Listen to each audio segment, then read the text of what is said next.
Hi ಎಲ್ಲರಿಗೂ ನಮಸ್ಕಾರ. ಸುದ್ದಿ ಸಾಗರಿ ಚಾನಲ್ಗೆ ಸ್ವಾಗತ. ದೃಷ್ಟಿಬಟ್ಟು ಧಾರಾವಾಹಿ ಇಂದಿನ ಸಂಚಿಕೆಯಲ್ಲಿ ಏನಾಗ್ತಿದೆ ಅಂತ ನೋಡ್ಕೊಂಡು ಬರೋಣ ಬನ್ನಿ. ನೀನು ಇದ್ದಿದ್ರೆ ನಿನ್ನ ಮಂಡಲ್ಲಿ ಮಲ್ಲಿಗೆ ಇರ್ತಿದ್ದೆ, ಖಂಡಿತ ನೀನು ಎಲ್ಲವನ್ನು ಸಮಾಧಾನ ಮಾಡ್ತಿದ್ದೆ ಅಕ್ಕ, ಎಲ್ಲಿದೆ ಅಕ್ಕ ಅಂತ ದೃಷ್ಟಿ ಹೇಳ್ತಾ ಇರ್ತಾಳೆ. ಯಾರೋ ಬಂದರು ಅಂತ ಫೋಟೋವನ್ನು ಪೆಟ್ಟಿಗೆಯಲ್ಲಿ ಹಾಕಿ ಇಡ್ತಾಳೆ. ಆಮೇಲೆ ದತ್ತ ಅಲ್ಲಿಗೆ ಬರ್ತಾನೆ. ದೃಷ್ಟಿ ಅವನ ಮುಖವನ್ನು ನೋಡಿ ಹೋಗ್ತಾಳೆ. ದತ್ತ ಪೆಟ್ಟಿಗೆ ಹತ್ತಿರ ಬಂದು ಆ ಪೆಟ್ಟಿಗೆಯನ್ನು ಓಪನ್ ಮಾಡಿ ಅಲ್ಲೇ ಇದ್ದ ಫೋಟೋವನ್ನು ಎತ್ಕೊಂಡು ನೋಡ್ತಾ ಇರ್ತಾನೆ. ಅಷ್ಟರಲ್ಲಿ ಸೈಲೆಂಟ್ ಬಂದು ದತ್ತನ ಕೈ ಮುಟ್ತಾನೆ. ದತ್ತ ಗಾಬರಿಯಾಗಿ ಫೋಟೋವನ್ನು ಕೆಳಗೆ ಬಿಸಾಕ್ತಾನೆ. ಅದಕ್ಕೆ ಸೈಲೆಂಟ್ ಹೇಳ್ತಾನೆ, ನೋಡಿದ್ರಾ, ಫಸ್ಟ್ ಟೈಮ್ ನಾನು ದತ್ತಾಬಾಯಿನ ಹೆದರಿಸ್ಬಿಟ್ಟೆ. ಬಾಯಿ ಗಾಬರಿಯಾದ್ರಿ ತಾನೇ, ಯಾರೇ ಏನೇ ಕೋಪ ತೋರಿಸಿರ್ಬೋದು, ಊರಿಗೆ ಚಕ್ರವರ್ತಿನೇ ಆಗಿರ್ಬೋದು, ಆದರೆ ಹೆಂಡತಿ ಮುಂದೆ ಹೆದರದೇ ಇರೋ ಗಂಡ ಇಲ್ಲ ಅಂತ ನೀವು ಪ್ರೂವ್ ಮಾಡಿಬಿಟ್ರಿ ಅಂತ ಸೈಲೆಂಟ್ ಹೇಳ್ತಾನೆ. ಅದಕ್ಕೆ ದತ್ತಾಬಾಯಿ ಹೇಳ್ತಾನೆ, ಹೆದರಿಸಿದೆ ಬೆದರಿಸಿದೆ ಅಂತ ಹೇಳಿದ್ರೆ ಬಾರಿಸ್ತೀನಿ, ಮೈ ಮರೆತು ನಿಂತಾಗ ಯಾರಾದರೂ ಮೈ ಮುಟ್ಟಿದಾಗ ಗಲಿಬಿಲಿ ಆಗಲ್ವೇನೋ ಅಂತ ಕೇಳ್ತಾನೆ. ಅದಕ್ಕೆ ಸೈಲೆಂಟ್ ಹೇಳ್ತಾನೆ, ನಮ್ಮ ದತ್ತಾಬಾಯಿ ಹಾಗಲ್ಲ, ಮೈ ಮುಟ್ಟೋದಿರಲಿ, ಗನ್ನಲ್ಲಿ ಸುಟ್ಟರು ಗಲಿಬಿಲಿ ಆಗಲ್ಲ, ಅಂಥದ್ರಲ್ಲಿ ನೀನು ಗಲಿಬಿಲಿ ಆದರೆ ಅಂದರೆ ಅದಕ್ಕೆ ಕಾರಣ ದೃಷ್ಟಿ ಅಂತ ಹೇಳ್ತಾನೆ. ಅದಕ್ಕೆ ದತ್ತ ಹೇಳ್ತಾನೆ, ಅದಕ್ಕೆ ಯಾಕೆ ಅವಳು ಕಾರಣ ಆಗ್ತಾಳೆ ಅಂತ ದತ್ತ ಹೇಳ್ತಾನೆ. ಅದಕ್ಕೆ ಸೈಲೆಂಟ್ ಹೇಳ್ತಾನೆ, ಇನ್ನೇನು ಮತ್ತೆ ನೀವು ಅವಳ ಟ್ರಂಕ್ನ ಚೆಕ್ ಮಾಡ್ತಿದ್ದೀರಿ, ಮೈ ಮುಟ್ಟಿದ ತಕ್ಷಣ ಅವಳೇ ಬಂದ್ಲು ಅಂತ ನೀವು ಗಾಬರಿ ಆದ್ರಿ, ಪರವಾಗಿಲ್ಲ ಹೇಳಿ, ಮುಚ್ಚಿಡಬೇಡ್ರಿ, ನನಗೆ ಗೊತ್ತು ಅಂತ ಹೇಳ್ತಾನೆ. ಅದಕ್ಕೆ ದತ್ತ ಹೇಳ್ತಾನೆ, ಏ ಕುರಿ ತಲೆ, ನೀ ಅನ್ಕೊಂಡ ಹಾಗೆ ಏನಿಲ್ಲ ಅಂತ ಹೇಳಿ ಅಲ್ಲಿ ಬಿದ್ದಿರೋ ಫೋಟೋನ ತೆಗೆದುಕೊಂಡು ನೋಡ್ತಾ ಇರ್ತಾನೆ. ಅಷ್ಟರಲ್ಲಿ ಸೈಲೆಂಟ್ ಜೋರಾಗಿ, ದೃಷ್ಟಿ, ದತ್ತಾಬಾಯಿ ನಿನ್ನ ಟ್ರಂಕ್ನ ಚೆಕ್ ಮಾಡ್ತಾ ಇದ್ದಾರೆ ಅಂತ ಹೇಳ್ತಾನೆ. ಅದಕ್ಕೆ ದತ್ತ ಆ ಫೋಟೋನ ಟ್ರಂಕ್ನಲ್ಲಿಟ್ಟು ಸೈಲೆಂಟ್ ಬಾಯಿನ ಮುಚ್ಚಿ ಹೊರಗೆ ಕರ್ಕೊಂಡು ಹೋಗ್ತಾನೆ. ಈ ಕಡೆ ಸೀಮಾ ಒಳ್ಳೆ ಭಿಕ್ಷುಕಿ ಥರ ಕಾಣ್ತಾ ಇರ್ತಾಳೆ. ಯಾವುದೋ ಅಂಗಡಿ ಮುಂದೆ ನಿಂತ್ಕೊಂಡು ಭಿಕ್ಷೆ ಬೇಡ್ತಿರ್ತಾಳೆ. ಆ ಅಂಗಡಿಯವನು ಬೈದು ತಳ್ತಾನೆ. ಅವಳು ಕೆಳಗೆ ಬೀಳ್ತಾಳೆ. ಯಾರ ಬಂದು ಅವಳ ಕೈ ಹಿಡಿದು ಮೇಲೆ ಕೆತ್ತಿ ಅಂಗಡಿಯವನಿಗೆ ಬೈತಾಳೆ, ಏನ್ರಿ ಒಂದು ಹೆಣ್ಣು ಮಗಳು ಈ ಥರ ನಡ್ಸ್ಕೊತೀರಾ ಅಂತ. ಅದಕ್ಕೆ ಅಂಗಡಿಯವನು, ಇವಳೇನು ಹುಚ್ಚಿ ಅನ್ಕೊಂಡ್ರ, ಇವಳು ಗ್ಯಾಂಗ್ ಇಲ್ಲೇ ಎಲ್ಲೋ ಇರುತ್ತೆ, ಇಂಥವ್ರನ್ನ ತುಂಬ ಜನ ನೋಡಿದ್ದೀನಿ ಅಂತ ಹೇಳ್ತಾನೆ. ಅದಕ್ಕೆ ಅವಳು, ಯಾಕ್ರಿ ನಾಟಕ ಮಾಡ್ತಾರೆ, ಇವಳ ಪರಿಸ್ಥಿತಿ ನೋಡಿದ್ರೆ ಗೊತ್ತಾಗಲ್ವಾ, ಹಸಿವಾಗ್ತಿದೆ, ಬಾ ಇಲ್ಲಿ ಕುತ್ಕೋ ಅಂತ ಹೇಳಿ ಬಂದು ತಂದು ಕೊಡ್ತಾಳೆ. ಸೀಮಾ ಬಂದು ತಿಂತಾಳೆ. ಹುಡುಗಿ ಸೀಮಾಗೆ, ಯಾರಮ್ಮ ನೀನು, ನಿನ್ನ ಮನೆಯವರು ಎಲ್ಲಿದ್ದಾರೆ ಅಂತ ಕೇಳ್ತಾಳೆ. ಅದಕ್ಕೆ ಉತ್ತರ ಕೊಡದೆ ಸುಮ್ಮನೆ ಬಂದು ತಿಂತಾ ಇರ್ತಾಳೆ. ಇವಳಿಗೆ ಮಾನಸಿಕ ಆರೋಗ್ಯ ಸರಿ ಇಲ್ಲ ಅನಿಸುತ್ತೆ ಅಂತ ಯೋಚನೆ ಮಾಡ್ತಾಳೆ.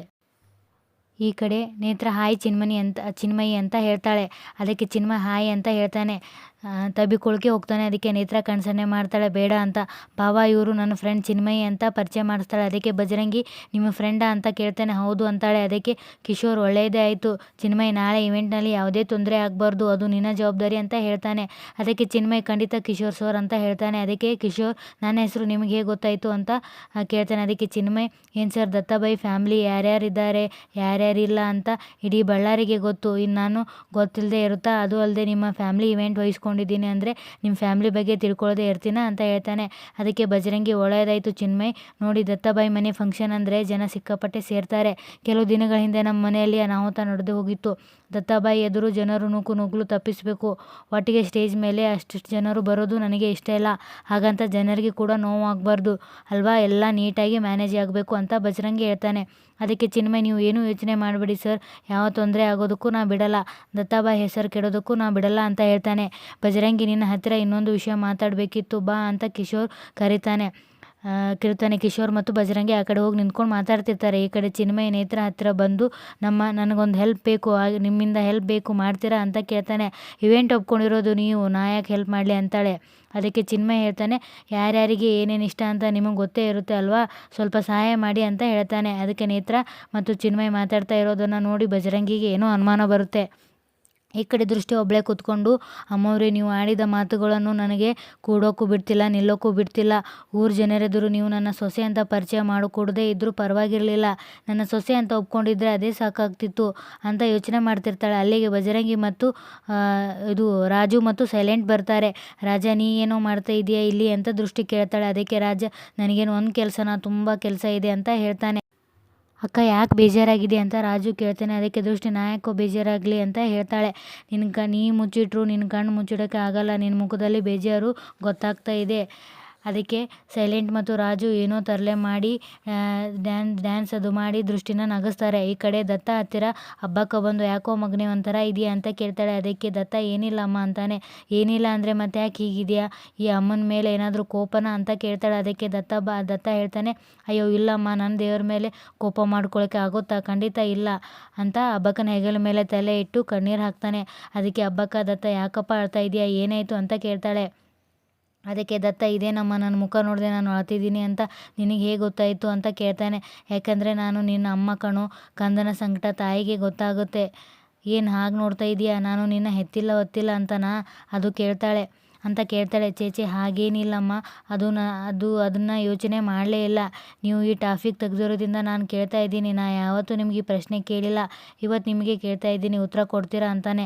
ಸರಿ ಮಗನೇ ಕೇಳು ಅಂತ ಹಬ್ಬಕ್ಕೆ ಹೇಳ್ತಾಳೆ. ಅದಕ್ಕೆ ದತ್ತ, ಅಮ್ಮ ನಾನು ಚಿಕ್ಕವನಿದ್ದಾಗ ಅನಾಥಾಶ್ರಮದಲ್ಲಿದ್ದೆ, ನನ್ನ ಹಾಗೆ ಅಲ್ಲಿ ತುಂಬ ಜನ ಅನಾಥ ಮಕ್ಕಳು ಇದ್ರಲ್ವಾ, ನೀವು ನನ್ನನ್ನೇ ಯಾಕೆ ಆಯ್ಕೆ ಮಾಡ್ಕೊಂಡ್ರಿ ಅಂತ ದತ್ತ ಕೇಳ್ತಾನೆ. ಅದಕ್ಕೆ ಹಬ್ಬಕ್ಕ, ಆ ವಿಷಯ ಈಗ ಯಾಕೆ ಕೇಳ್ತಿದ್ಯಾ ಅಂತಾಳೆ. ಅದಕ್ಕೆ ದತ್ತ, ಕಾರಣ ಇದೆ ಅಮ್ಮ, ನನ್ನ ಜೀವನದಲ್ಲಿ ನಾ ಇಷ್ಟಪಟ್ಟಿರೋದು ಅಥವಾ ನನ್ನ ಜೊತೆ ಜೀವನ ಮಾಡಬೇಕು ಅಂದವರು ಯಾರೂ ನನ್ನ ಜೊತೆ ಇಲ್ಲ. ಇಲ್ಲಿವರೆಗೂ ನಾನು ಬೇಕು ಅಂತ ಇಷ್ಟಪಟ್ಟಿದ್ದು ಆಯ್ಕೆ ಮಾಡ್ಕೊಂಡಿರೋರೇ ಇಲ್ಲ. ಹೆತ್ತೋರು ಅಪ್ಪ ಅಮ್ಮನಿಗೆ ನಾ ಬೇಡವಾದೆ. ಅವರು ಬದುಕಿದಾರೋ ಇಲ್ಲೋ ಸತ್ತಿದಾರೋ ಅದೂ ಗೊತ್ತಿಲ್ಲ ಅಂತ ಹೇಳ್ತಾನೆ. ಅದಕ್ಕೆ ಹಬ್ಬಕ್ಕ ಯಾಕೋ ದತ್ತ ಅಂತ ಕೇಳ್ತಾಳೆ. ಅದಕ್ಕೆ ದತ್ತ, ಈ ಸೀಮಾನ ಇಷ್ಟಪಟ್ಟೆ, ಅವಳು ನನ್ನ ಇಷ್ಟಪಡಲಿಲ್ಲ. ಕೊನೆಗೆ ಮನಸ್ಸು ಬದಲಾಯಿಸಿ ಇಂಪನನ್ನ ಒಪ್ಕೊಂಡೆ. ಅವಳು ಮೋಸ ಮಾಡಿ ಹೊರಟೋದ್ಲು. ಮತ್ತು ಈಗ ನೋಡಮ್ಮ, ಕಟ್ಕೊಂಡಿರೋ ಹೆಂಡತಿ ಪಾಟೀಲ್ ಕುಟುಂಬದ ಸೊಸೆ ಆಗಬೇಕು ಅಂತ ದುರಾಸೆಯಿಂದ ಏನೆಲ್ಲ ಮಾಡಿಬಿಟ್ಲು. ಆದರೆ ನಾ ಇಷ್ಟ ಆದೆ ಅಂತ ನನ್ನ ಆಯ್ಕೆ ಮಾಡ್ಕೊಂಡಿರೋ ನೀವು ಒಬ್ಬರೇ ಅಮ್ಮ. ಅದಕ್ಕೆ ಕೇಳಬೇಕು ಅನ್ನಿಸ್ತು. ನನ್ನನ್ನು ನೋಡಿ ಮಗ ಅಂತ ಆಯ್ಕೆ ಮಾಡ್ಕೊಂಡ್ರಿ ಅಂತ ಕಣ್ಣೀರು ಹಾಕ್ತಾ ಅಂಬಕ್ಕನ ತೊಡೆ ಮೇಲೆ ಮಲಗ್ತಾನೆ. ಅದಕ್ಕೆ ಅಂಬಕ್ಕ, ಯಾವತ್ತು ನಾನು ನಿನ್ನ ನೋಡಿದ್ನೋ ಆವತ್ತೇ ಈ ತಾಯಿ ಹೃದಯ ನಿನ್ನ ಮಗ ಅಂತ ಒಪ್ಕೊಂಡಿದೆ ಕಣೋ. ನನಗೆ ಮಗ ಅಂತ ಇದ್ದರೆ ಹೀಗೆ ಇರಬೇಕು ಅನ್ನಿಸ್ತು. ಅದಕ್ಕೆ ನಿನ್ನನ್ನು ಆಯ್ಕೆ ಮಾಡಿಕೊಂಡೆ. ಅದು ನಿಮ್ಮ ಅಪ್ಪ ಅಮ್ಮ ಯಾರು ಅಂತ ಯೋಚನೆನೂ ಮಾಡದೆ ನಿನ್ನನ್ನು ಮನೆಗೆ ಕರ್ಕೊಂಡು ಬಂದೆ ಅಂತ ಹಬ್ಬಕ್ಕ ಹೇಳ್ತಾಳೆ. ಅಷ್ಟರಲ್ಲಿ ಬೆಳಗಾಗುತ್ತೆ. ಬಜರಂಗಿ ಫಂಕ್ಷನ್ಗೆ ತಯಾರಿ ಮಾಡ್ತಾ ಇರ್ತಾನೆ. ಬಜರಂಗಿ ಏನು ಹೇಳ್ತಾನೋ ಅದೇ ಥರ ಚಿನ್ಮಯಿ ಹೇಳ್ತಾ ಇರ್ತಾನೆ. ಬಜರಂಗಿಗೆ ಏನೋ ಅನುಮಾನ ಬರುತ್ತೆ. ಅಷ್ಟರಲ್ಲಿ ನೇತ್ರ ಬಂದು ಹಾಯ್ ಚಿನ್ಮಯಿ ಅಂತಾಳೆ. ನೈಸ್ ಡ್ರೆಸ್ ಚಿನ್ಮಯಿ ಅಂತಾಳೆ. ನೀನು ಕೂಡ ತುಂಬ ಚೆನ್ನಾಗಿ ಕಾಣ್ತಿದ್ದೆ ಅಂತಾನೆ ಚಿನ್ಮಯಿ. ಅದಕ್ಕೆ ನೇತ್ರ ತುಂಬ ಹೊಗಳ್ಬೇಡಿ ಅಂತ ಇದೆಲ್ಲ ಬಜರಂಗಿ ನೋಡ್ತಾನೆ ಇರ್ತಾನೆ. ಈ ಸಂಚಿಕೆ ಇಲ್ಲಿಗೆ ಮುಕ್ತಾಯವಾಗಿದೆ. ಈ ವಿಡಿಯೋ ನಿಮಗೆ ಇಷ್ಟ ಆಗಿದ್ದರೆ ಒಂದು ಲೈಕ್ ಕೊಡಿ.